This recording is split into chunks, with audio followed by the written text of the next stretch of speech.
அனைவருக்கும் வணக்கம். இது யூகேவி தமிழா. கல்வி சம்பந்தப்பட்ட தகவல்களை நம்ம சேனலில் தொடர்ச்சியாக கொடுத்துட்டு வரோம். அதுமாரி ஒரு +2 முடிக்கிற மாணவர் அடுத்து என்ன படிக்கலாம், எங்கே படிக்கலாம், எப்படி படிக்கலாங்கிற கான்செப்டை பேஸ் பண்ணி வீடியோஸ் போட்டுக்கிட்டு வரோம்.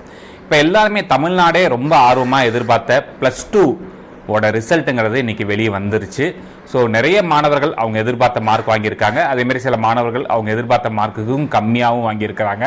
நிறைய பெற்றோர்கள் கண்டினியூஸாக நம்மளுக்கு ஃபோன் பண்ணி என் பையன் இந்த மார்க் வாங்கியிருக்கா சார், பாப்பா இந்த மார்க் வாங்கியிருக்காங்க, அவங்களுக்கு கட் ஆஃப் என்ன, எந்த கல்லூரியில் கிடைக்கும், அந்த மாதிரிலாம் கேட்டுக்கிட்டு இருக்காங்க. அடுத்து சில பெற்றோர்கள் தெளிவாக கேட்குறாங்க, சார் இப்போ +2 ரிசல்ட் வந்தாச்சு, அடுத்து நாங்கள் என்ன பண்ணணும், வெயிட் பண்ணணுமா இல்லை ஏதாவது கல்லூரிகளில் போய் பார்க்கணுமா அப்படிங்கிற மாதிரிலாம் கேட்டிருந்தாங்க.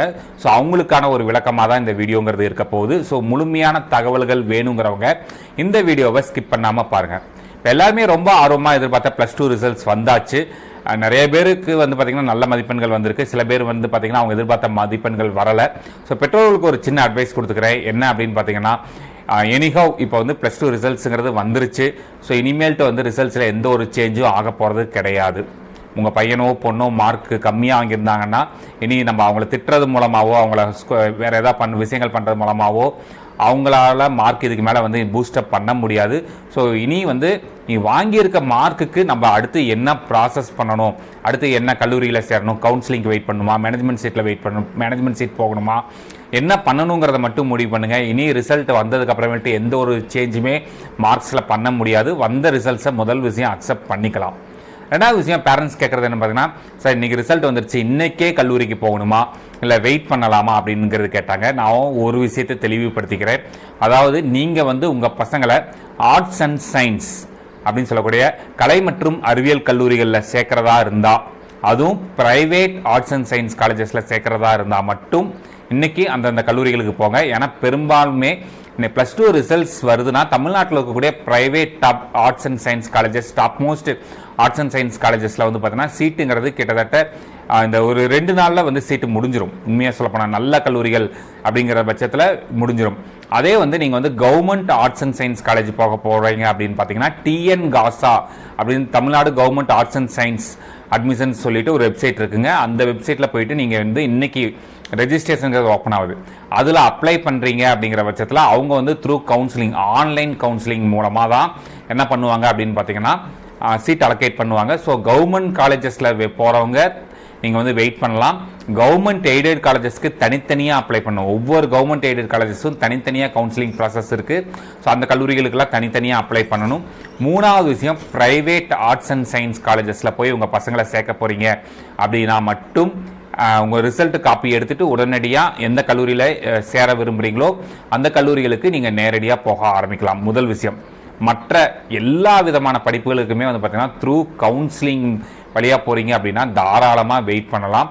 அதே சமயத்தில் பார்த்தீங்கன்னா இல்லை சார் நான் நினச்ச மார்க் கிடைக்கல, நான் மேனேஜ்மெண்ட் சீட்டில் போய்க்கிறேன்னா நீங்கள் அந்தந்த கல்லூரிகளை போய் நீங்கள் எந்த படிப்பில், அதாவது இன்ஜினியரிங்காக இருக்கலாம், அக்ரிகல்ச்சராக இருக்கலாம், பேராமெடிக்கலாக இருக்கலாம், என்ன படிப்புகள் படிக்க விரும்புகிறீங்களோ நீங்கள் நேரடியாக அந்த கல்லூரிகளை போய்க்கலாம். இப்போ பெற்றோர்கள் கேட்ட மூணாவது கேள்வி என்ன பார்த்தீங்கன்னா, சார் நான் இப்போ என் பையன் இந்த குறிப்பிட்ட கட் ஆஃப் வாங்கிட்டார், இன்ஜினியரிங்கில் கட் ஆஃப் வாங்கிட்டார், நான் கவர்மெண்ட் காலேஜ் போகிறதா, அதாவது கவுன்சிலிங்க்கு இப்போ வெயிட் பண்ணுறதா, இல்லை மேனேஜ்மெண்ட் சீட்டில் சேர்றதா அப்படின்ட்டு நிறைய பெற்றோர்கள் கண்டினியூஸாக கேட்க ஆரம்பிக்கிறாங்க. ஸோ அவங்களுக்கு நான் ஒரு பதில் தெளிவாக சொல்லிக்கிறேன். அதாவது நீங்கள் ஒரு குறிப்பிட்ட கல்லூரியில் தான் சேரணும் அப்படிங்கிற மனநிலைமையை கொஞ்சம் முதல்ல விடுங்க. ஏன்னா இன்றைக்கி தமிழ்நாட்டில் இருக்க பெரும்பாலானவங்க என்ன பண்ணாங்கன்னு பார்த்தீங்கன்னா, சேர்த்துனா இந்த கல்லூரியில் மட்டும்தான் சேர்த்துவேன், இல்லை பசங்களே இன்றைக்கி என்ன சொல்கிறாங்கன்னா, சேர்ந்தால் இந்த கல்லூரியில் மட்டும்தான் சேருவேன், ஏன்னா அந்த கல்லூரியில் மட்டும்தான் பிளேஸ்மெண்ட் இருக்குது அப்படிங்கிற மாதிரி ஒரு விஷயத்தை கொண்டு வர்றாங்க. அப்படி கிடையவே கிடையாதுங்க. ஸோ தமிழ்நாட்டில் ஒரு 440 பொறியியல் கல்லூரிகள் இருக்குது. இல்லை ஒரு 50 கல்லூரிகள் டாப் மோஸ்ட் கல்லூரிகள். அதுக்காக அந்த 50 கல்லூரியில் படித்தா மட்டும்தான் வேலை கிடைக்கும், அந்த 50 கல்லூரியில் படித்தா மட்டும்தான் வாழ்க்கை அப்படின்லாம் எதுவுமே கிடையாது. சரிங்களா? எல்லா கல்லூரிகள்லையுமே படிக்கலாம். எந்த கல்லூரியில் போனாலுமே நீங்கள் படிக்கிறத பொறுத்து தான் விஷயங்கிறது இருக்குங்க. சரிங்களா? இப்போ நான் டாப் மோஸ்ட் கல்லூரியில் படிச்சுட்டேன் அப்படிங்கிறதுக்காக எனக்கு பிளேஸ்மெண்ட் கையில் தூக்கி கொடுக்க போகிறது கிடையாது. இப்போ டாப் மோஸ்ட் கல்லூரியில் போனாலுமே அங்கே போய் நீங்கள் படிக்கிற பர்ஃபார்மன்ஸை பேஸ் பண்ணி தான் என்ன பண்ணுவாங்க, நீங்கள் அங்கே எக்ஸாம்ஸ் எழுதுகிற பர்ஃபார்மன்ஸை பேஸ் பண்ணி தான் நம்மளுக்கு ஜாப் ஆஃபருங்கிறது கிடைக்கிறதுக்கு வாய்ப்புகள் இருக்குது. ஸோ யாரெல்லாம் கவர்மெண்ட் காலேஜஸ், அதாவது கவுன்சிலிங் போகலாம், யாரெல்லாம் மேனேஜ்மெண்ட் சீட் போகலாம் அப்படின்னு பார்த்தீங்கன்னா, முதல் க்ரைட்டீரியா, இப்போ நீங்கள் ஒரு 180க்கு மேலே கட் ஆஃப் வாங்கியிருக்கீங்க அப்படின்னா நீங்கள் தாராளமாக கவுன்சிலிங்க்கு வெயிட் பண்ணலாம். சரிங்களா. எந்த ஒரு அவசரமும் பட வேண்டாம், தாராளமாக வெயிட் பண்ணலாம். 180க்கு மேலே கட் ஆஃப் வாங்கியிருந்தீங்க அப்படிங்கிற பட்சத்தில் நீங்கள் நினைக்கிற கல்லூரிகள் கிடைக்கும். அதாவது நீங்கள் நினச்ச டிபார்ட்மெண்ட்டே கிடைக்குமான்லாம் கேட்டால் சொல்ல முடியாது, பட் நீங்கள் நினைக்கிற கல்லூரிகளில் கிடைக்கும். ஸோ 180க்கு மேலே கட் ஆஃப் இருக்கிறவங்க தயவு செஞ்சு மேனேஜ்மெண்ட் சீட்ஸ்க்கு ட்ரை பண்ணவே வேண்டாம், முதல் அட்வைஸ். சரிங்களா. ரெண்டாவது விஷயம், 150 கட் ஆஃப். இப்போ வந்து ஒரு மாணவர் 150 வரைக்கும் கட் ஆஃப் இருக்குது அப்படின்னா நீங்களுமே தாராளமாக வெயிட் பண்ணுங்கள் கவுன்சிலிங்க்கு. காரணம் என்ன அப்படின்னு பார்த்தீங்கன்னா, ஒரு 150 கட் ஆஃபுக்கெலாம் வந்து ஓரளவுக்கு நல்ல கல்லூரிகள் கிடைக்கும். டிபார்ட்மெண்ட்டை மட்டும் நீங்கள் சாக்ரிஃபைஸ் பண்ணிக்கணும். நான் படித்தா கம்ப்யூட்டர் சயின்ஸ் இன்ஜினியரிங் தான் படிப்பேன், நான் படித்தா artificial intelligence and data science தான் படிப்பேன் அப்படின்லாம் எந்த ஒரு அடமும் பிடிக்காமல், நான் எனக்கு ஒரு நல்ல கல்லூரிகள் டாப் 50 கல்லூரிகளில் வந்து எந்த டிபார்ட்மெண்ட் கிடைச்சாலும் நான் போய்க்கிறேன் அப்படின்னு நினச்சி போகிறவங்க தாராளமாக என்ன பண்ணிக்கலாம்னு பார்த்தீங்கன்னா 150 கட் ஆஃப் வரைக்கும் இருக்கிறவங்க வெயிட் பண்ணலாம்.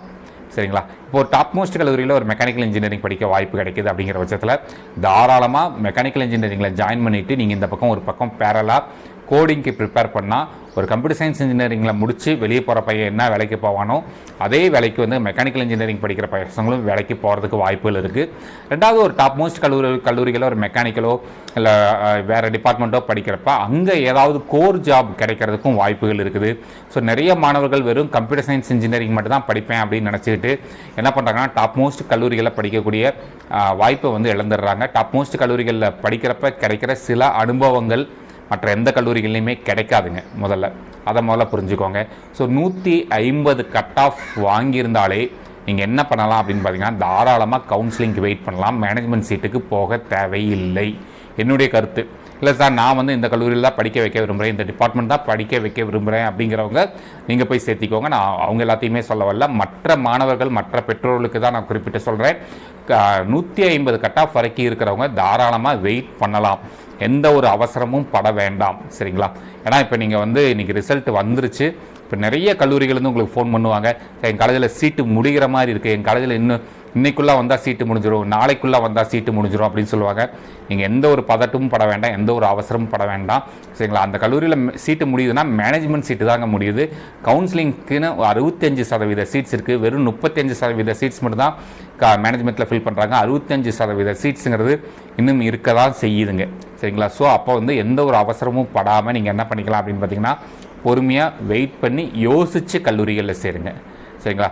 இப்போ ஓகே சார், இப்போ நீங்கள் 150 கட் ஆஃப்க்கு மேலே இருக்கிறவங்கள வந்து கவுன்சிலிங்க்கு வெயிட் பண்ண சொல்லிட்டீங்க. 150க்கு கட் ஆஃபுக்கும் கம்மியாக தான் என் பசங்க வந்து மார்க் வாங்கியிருக்காங்க, 150 கட் ஆஃபுக்கு கம்மியாக இருக்குது, நான் வந்து இப்போ கவுன்சிலிங்க்கு வெயிட் பண்ணுறதா இல்லை மேனேஜ்மெண்ட் சீட்டு போகிறதா, இப்படி மேனேஜ்மெண்ட் சீட்டில் போகிறதுனா எந்த கல்லூரிக்கு போகிறது அப்படின்னு கேட்குறாங்க. 150 கட் ஆஃப்க்கு கம்மியாக வாங்கியிருக்கவங்களுக்கு ஒரு சின்ன அட்வைஸ் கொடுத்துக்கிறேன்.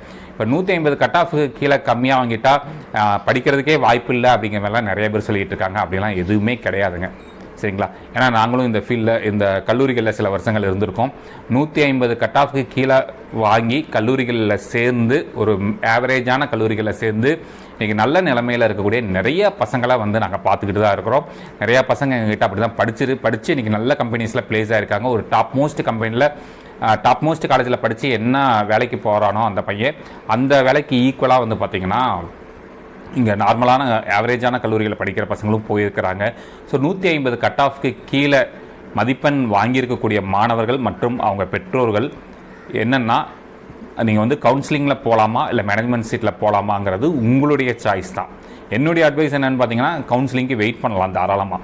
ஏன்னா நான் ஏற்கனவே சொன்ன மாதிரி தான் தமிழ்நாட்டில் இருக்கக்கூடிய டாப் 50 கல்லூரிகளில் மட்டும்தான் படிக்கணும், டாப் 50 கல்லூரிகளை படித்தா மட்டும்தான் வந்து பிளேஸ்மெண்ட் கிடைக்கும், வாழ்க்கை கிடைக்கும் அப்படின்லாம் எதுவுமே கிடையவே கிடையாது. முதல் ஒரு விஷயம் சொல்லிடுறேன். ஏன்னா நிறைய நல்ல கல்லூரிகள்லாம் இருக்குது, நிறைய ஆவரேஜான கல்லூரிகள்லாம் இருக்குது. அதுக்காக நான் வந்து ஆவரேஜ் கல்லூரிகளெல்லாம் படிக்கவே மாட்டேன்லாம் தயவு செஞ்சு சொல்ல வேண்டாம். காரணம் என்ன பார்த்தீங்கன்னா நீங்கள் வந்து ஆவரேஜ் கல்லூரிகளெல்லாம் படிக்கவே வேண்டாம்னு நீங்கள் நினைக்கிறீங்கன்னா இப்போ நீங்கள் குறைஞ்சபட்சம் 150 கட் ஆஃப்க்கு மேலேயாச்சும் வாங்கியிருக்கணும். இல்லை நான் 150 கட் ஆஃப்க்கு கீழே தான் வாங்கியிருக்கேன், அதுக்கு தகுந்த கல்லூரிகளை சேர்ந்துக்கிறேன்னா தாராளமாக சேரலாங்க. ஏன்னா வந்து அந்த டாப் 50 கல்லூரிகளில் மட்டும்தான் பிளேஸ்மெண்ட் இருக்குங்கிற மாதிரி நிறைய பேர் சொல்லிகிட்டு இருக்கோம். அப்படி கிடையவே கிடையாது. எல்லா கல்லூரிகளையுமே ஓரளவுக்கு பிளேஸ்மெண்ட் இருக்குது. எந்த கல்லூரி போனாலும் சரி நீங்கள் படித்து நீங்கள் காட்டுற பர்ஃபார்மன்ஸை பேஸ் பண்ணி தான் பிளேஸ்மெண்ட்டுங்கிறது கிடைக்கும். சரிங்களா. நிறைய பேர் ஏன்னா சேர்ந்தால் இந்த கல்லூரிகளை மட்டும்தான் சேருவேன், ஏன்னா அந்த கல்லூரியில் மட்டும்தான் 50 லட்ச ரூபாவில் பிளேஸ்மெண்ட் தராங்க, 60 லட்ச ரூபாவில் பிளேஸ்மெண்ட் தராங்கிற மாதிரி சொல்லிட்டு இருக்காங்க. அப்படி கிடையாது. எந்த ஒரு கல்லூரியிலையுமே வந்து பார்த்தீங்கன்னா அந்த கல்லூரியில் படிக்கிற எல்லாருக்குமே எல்லாம் 50 லட்ச ரூபா 60 லட்ச ரூபா பிளேஸ்மெண்ட்லாம் கிடைக்கவே கிடைக்காதுங்க.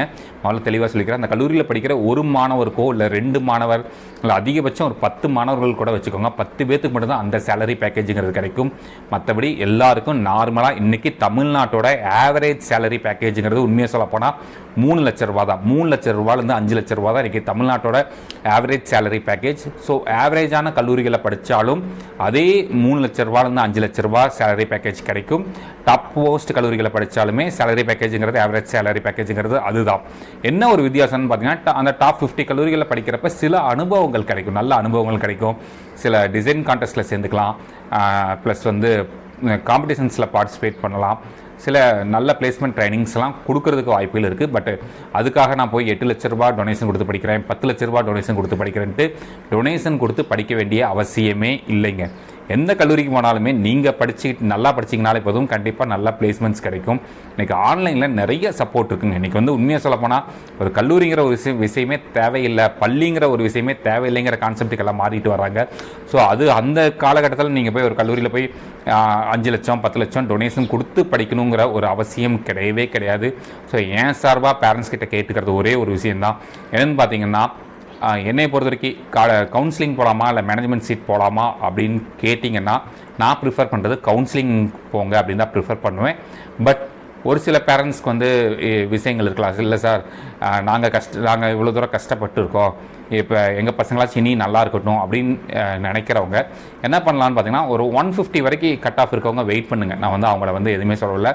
150க்கு கீழே கட் ஆஃப் இருக்கிறவங்க உங்களுடைய விஷ் தான். நான் ஆல்ரெடி சொல்லிட்டேன், கட்டாயமாக நீங்கள் வந்து கவுன்சிலிங் வழியாக தான் போகணும்னு சொல்லவில்லை. 150 கட் ஆஃப்க்கு கீழே இருக்கிறீங்க அப்படிங்கிற பட்சத்தில் உங்களுக்கு விருப்பம் இருந்தால் மேனேஜ்மெண்ட் சீட்டில் போய்க்கோங்க. அதை நான் வந்து தடை பண்ணலை. காரணம் என்னென்னு பார்த்தீங்கன்னா ஒரு சிலருக்கு வந்து பார்த்திங்கன்னா ஒரு சில பேருக்கு வந்து ஒரு நல்ல கல்லூரிகளில் போகிறப்ப வாழ்க்கை முறை மாறுறதுக்கு வாய்ப்புகள் இருக்குது, சரிங்களா? ஸோ அப்போ அவங்க வந்து 150 கீழே கட் ஆஃப் இருந்து ஒருவேளை ஒரு நல்ல கல்லூரியில் வந்து மேனேஜ்மெண்ட் சீட்டில் சேர்ந்து நல்ல பிளேஸ்மெண்ட் வாங்கி நல்லா லைஃப் நல்லா செட்டில் ஆகுவாங்க அப்படின்னு நம்பிக்கை இருந்துச்சுன்னா தாராளமாக சேருங்க. இல்லைன்னா என்னுடைய ப்ரிஃபரன்ஸுங்கிறது எந்த ஒரு படிப்பாக இருக்கட்டும் தாராளமாக என்ன பண்ணலாம் அப்படின்னு பார்த்தீங்கன்னா கவுன்சிலிங் வரைக்கும் வெயிட் பண்ணலாம். அது எந்த not only for an engineering, agriculture, paramedical, எந்த படிப்பாக இருந்தாலுமே நீங்கள் வந்து இது வரைக்கும் கவுன்சிலிங் வரைக்கும் வெயிட் பண்ணலாம். கவுன்சிலிங்கில் இடம் கிடைக்கலைன்னா மட்டும் தனியார் கல்லூரிகளில் போய்ட்டு நீங்கள் மேனேஜ்மெண்ட் சீட்டில் போய் சேரலாம், சரிங்களா? ஸோ இது மாதிரி கண்டினியூஸாக உங்களுக்கு ஒரு மாணவர் இல்லைன்னா மாணவி +2 முடித்ததுக்கப்புறம் என்ன படிக்கலாம், எங்கே படிக்கலாம், எப்படி படிக்கலாங்கிற டவுட்ஸ் இருந்துச்சுன்னா நீங்கள் என்ன பண்ணலாம்னா இந்த வீடியோஸ் கீழே கமெண்ட்ஸ் பண்ணுங்கள். நான் முடிஞ்ச அளவுக்கு பதில் அளிக்க ட்ரை பண்ணுறேன். அதேமாதிரி இந்த வீடியோ கீழே டிஸ்கிரிப்ஷனில் வந்து பார்த்தீங்கன்னா என்னோடய வாட்ஸ்அப் குரூப் நம்பர் இருக்குது. உங்களுக்கு விருப்பம் இருந்தால் அந்த குரூப்பில் ஜாயின் பண்ணிக்கோங்க. கண்டினியூஸான இன்ஃபர்மேஷன்ஸ் வந்து வந்துக்கிட்டே இருக்கும். அதுபோக உங்களுக்கு எந்த ஒரு டவுட் 1-to-1 கேரியர் கைடன்ஸ் வேணும், இல்லை வந்து தனிப்பட்ட முறையில் உங்களுக்கு ஏதாவது டவுட்ஸ் இருந்துச்சுன்னா கீழே இருக்கக்கூடிய என்னுடைய நம்பருக்கு வாட்ஸ்அப் பண்ணுங்கள். நான் முடிஞ்ச அளவுக்கு பதில் அளிக்கிறதுக்கு முயற்சிகள் பண்ணுறேன், சரிங்களா?